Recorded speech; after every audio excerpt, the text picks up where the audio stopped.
And Lively's legal team, I think they think that's exactly what's going on. They've actually requested a gag order against Freedman. What? They're accusing him of using the media. Today we're going to do a deep dive into this Hollywood legal battle.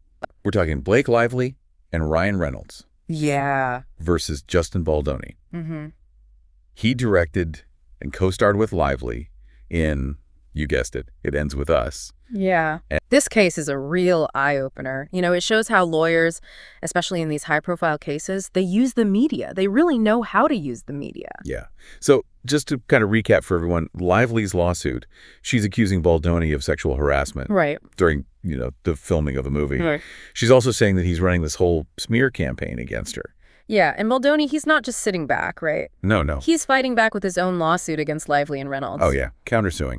He's claiming defamation and saying that he's suffered some serious, financial damage because of all these accusations. It's interesting, isn't it, how Baldoni's lawyer, Bryan Freedman, he's chosen a very public approach, very aggressive. I was going to say, Freedman, he's known for being, a pretty tough lawyer, and he's made some strong statements. He's talking about taking what he calls abhorrent behavior to court. Pretty strong language. Definitely sounds like Baldoni and his team, they're not messing around, are they? They're definitely taking the offensive. And to make things even more, interesting, I guess you could say, they leaked footage to the media. Oh, you heard about that. They say it actually disproves some of Lively's claims. But, that's a risky move. Yeah. Could backfire if the evidence isn't as strong as they say it is. Makes you wonder, right? Are they trying to, sway public opinion before this whole thing even goes to trial? Oh, absolutely. That's definitely a possibility. And Lively's legal team, I think they think that's exactly what's going on. They've actually requested a gag order against Freedman. What? They're accusing him of using the media, intentionally trying to influence how the public sees this case. And, possibly even tainting the jury pool. Right, exactly. They're basically saying he's running this whole litigation via press statements strategy. And to make sure everyone understands what that means, a gag order, it's kind of like a legal mute button. Yeah, exactly. It prevents lawyers from talking to the case publicly. Prevents them from trying the case in the court of public opinion. Right. It's all about ensuring a fair trial.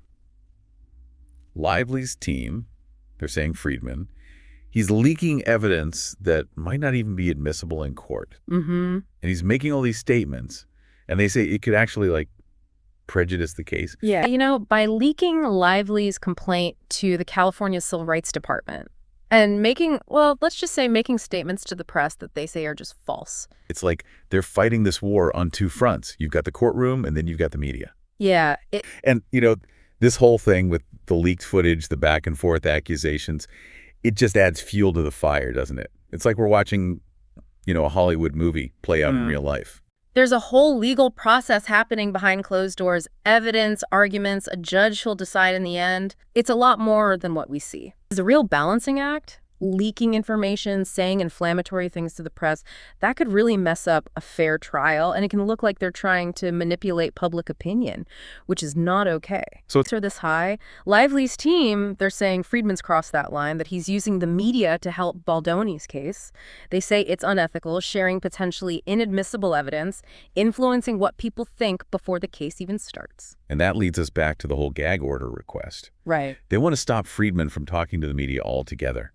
It's like they think he's trying to win in the court of public opinion first before it even goes to a real trial. That's their argument. Well, it's been really interesting to see how these legal battles play out, not just in the courtroom, but also in the public eye.